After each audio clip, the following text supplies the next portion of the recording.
Buenos días, buenas tardes, buenas noches, dependiendo la hora en la que escuches esta charla. Como hablamos anteriormente, vamos a tratar acerca de la reconstrucción de la identidad de una ciudad, Varsovia. Vamos a hacer diferentes precisiones en una línea del tiempo para darnos una idea de qué fue lo que sucedió. Así es como se ve Varsovia si nosotros vamos a visitarla hoy en día, y pues podemos pensar que esto tiene muchos siglos. Sin embargo, tan solo tiene casi 70 años, un esfuerzo que ha hecho toda su población. Este año se cumple el 67 aniversario del inicio de la reconstrucción del centro histórico de Varsovia, capital de Polonia. Cerca del 90% de este barrio fue arrasado durante la Segunda Guerra Mundial por ataques de los nazis y del Ejército Rojo, incluido el Palacio Real, símbolo de la antigua monarquía, la Plaza del Mercado, la Catedral de San Juan o la muralla medieval. En julio de 1953 arrancó la primera fase de la reconstrucción. Se emplearon los propios escombros en la medida de lo posible, siguiendo antiguas pinturas de Marcello Bacciarelli, Bernardo Bellotto y otros proyectos de arquitectos y artistas previos a la guerra, bajo la supervisión del gobierno comunista impuesto. En la parte superior estamos viendo diferentes pinturas, diferentes momentos en los cuales se representaba a Varsovia. Y bajo eso, pues fue que se reconstruyó, tratando de utilizar los cimientos que ya existían.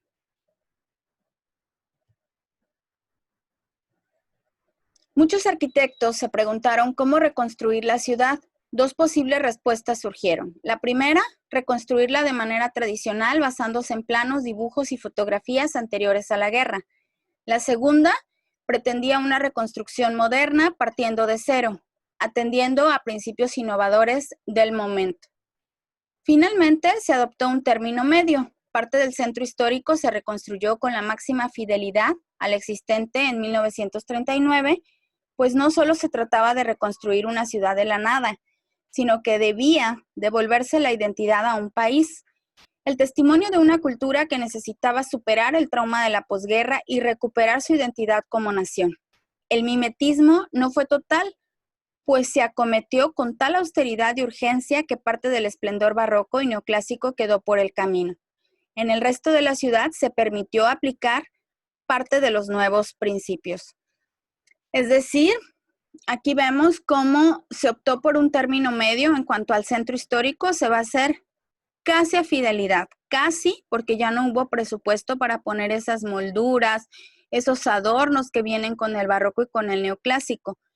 Se optó por hacerlo fielmente, pero sin esos adornos que implicaban mucho más presupuesto, y había que hacer que ese presupuesto alcanzara para la reconstrucción total de la ciudad.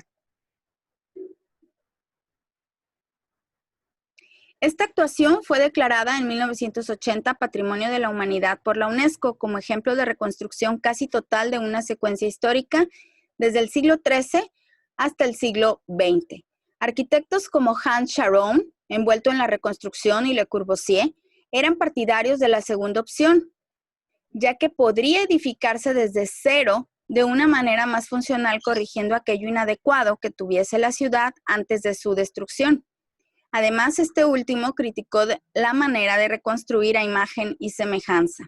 La fidelidad estética y los debates arquitectónicos poco importaban a la mayoría de los habitantes que, expulsados, estaban regresando tras la toma soviética en 1945, a los que la falta de vivienda, víveres, herramientas y condiciones mínimas de higiene les preocupaban mucho más.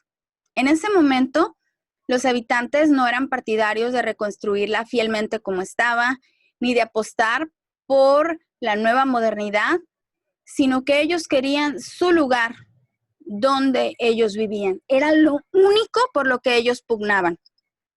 Su lugar de vivienda, su lugar donde habían crecido.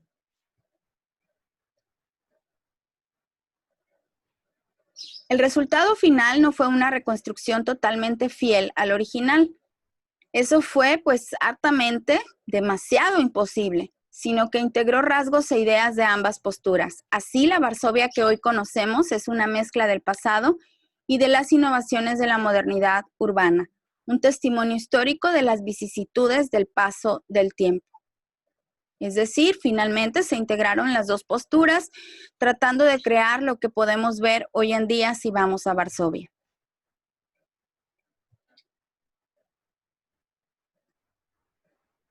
Y aquí estamos viendo pues el resultado de esa integración. La gente volvió a reconocer, la gente se volvió a sentir identificada, integrada, perteneciente a, y pues ese era el objetivo, ¿no? Finalmente se logró.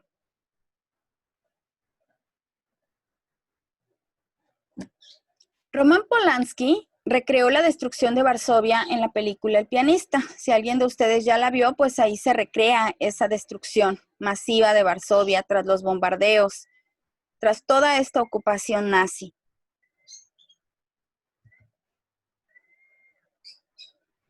Una exposición mostró en el año 2012 en Varsovia la desolación que siguió la Segunda Guerra Mundial, especialmente en la capital polaca, donde más del 65% de sus edificios quedaron arrasados. Esta exposición ha recorrido el mundo de manera itinerante y en imágenes que hoy se han coloreado nos hace ver cómo todo el país se levantó de sus cenizas en un costoso proceso de reconstrucción. Las fotografías fueron tomadas por el arquitecto estadounidense Henry Kopp, quien en 1947 visitó Inglaterra, la entonces Checoslovaquia y Polonia junto a un grupo de arquitectos y diseñadores extranjeros para estudiar los trabajos de reconstrucción posteriores a la guerra. Ellos fueron en un afán de investigación, hizo todas estas tomas que hoy se le ponen color y nos podemos dar cuenta de qué proceso se levantó otra vez Polonia, en qué estado estaba su capital.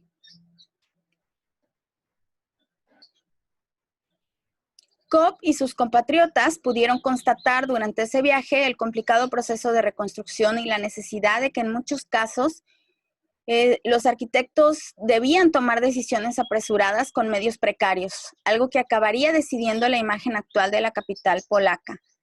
Varsovia fue la ciudad que quedó más destruida tras el paso de la Segunda Guerra Mundial, el 65% de los edificios, mientras que el 84% en los barrios del margen izquierdo del río fueron arrasados. Más de 20 millones de metros cúbicos de escombros cubrían la ciudad. Esta exposición se hizo no solo para mostrar imágenes de Varsovia, sino también de otras localidades de Polonia que fueron devastadas. Es decir, los arquitectos en ese momento tuvieron que tomar decisiones apresuradas con el poco presupuesto que había. Y pues hoy vemos que dentro de todo hicieron lo mejor.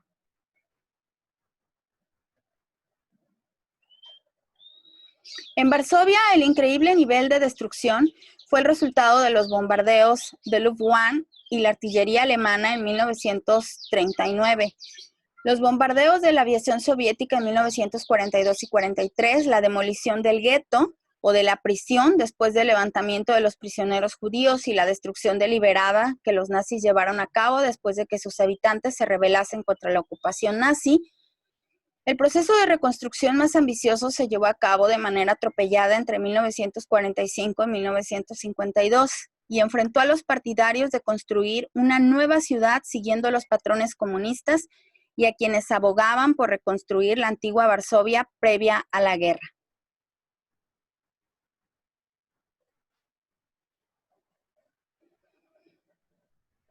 Finalmente se encontró un punto intermedio y parte del centro histórico de la capital fue reconstruido siguiendo el modelo de 1939, aunque con una austeridad comunista que nada tenía que ver con el esplendor barroco y neoclásico de los edificios arrasados. De hecho, el barrio más antiguo de Varsovia, Stare Miasto, en polaco, fue completamente destruido y posteriormente vuelto a levantar con el mayor esmero posible dadas las carencias.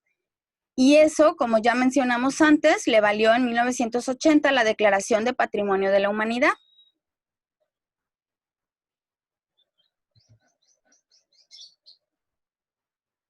La fidelidad estética y los debates arquitectónicos poco importaban a la mayoría de los habitantes expulsados de la ciudad, que comenzaron a retornar inmediatamente después de que los soviéticos tomaran Varsovia el 17 de enero de 1945.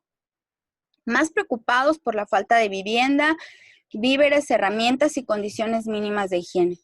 A finales de 1945, alrededor de 400,000 personas ya vivían en Varsovia. De ellos, más de 100,000 lo hacían en condiciones miserables sobre los escombros del margen izquierdo de la ciudad, es decir, donde estaba más destruido cerca del río. Ellos solamente querían regresar a su lugar de habitación, a donde habían crecido, a su ciudad. Solamente querían regresar y sentirse parte de, pertenecientes a.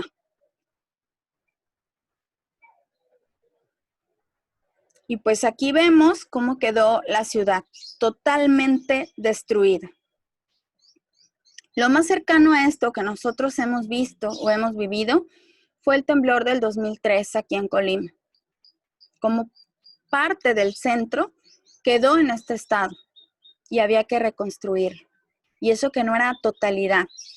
Sin embargo, se vivía un sentido de desolación entre la población.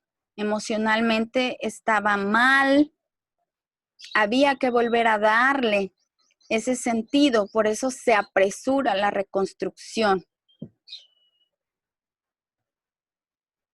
Vamos a hacer una actividad de reflexión en unas cuantas líneas. Vas a responder si consideras que reconstruir Varsovia fue lo más adecuado para recuperar la identidad nacional de un pueblo destruido anímicamente por la guerra. Ya vimos, ya reflexionamos cómo las guerras buscaban no solo terminar con una ciudad, sino porque atacaban los monumentos históricos, las cosas más importantes para el patrimonio, porque destruían anímicamente y destruían la identidad de un pueblo de esta manera. Entonces, imagínense cómo estaba el pueblo. ¿Eres partidario de que se hubiera reconstruido de la manera en que se reconstruyó o se hubiera hecho una nueva ciudad? La opinión que tengas es importante, no importa si es contraria a la tendencia que vimos que se manifestó para reconstruir Varsovia.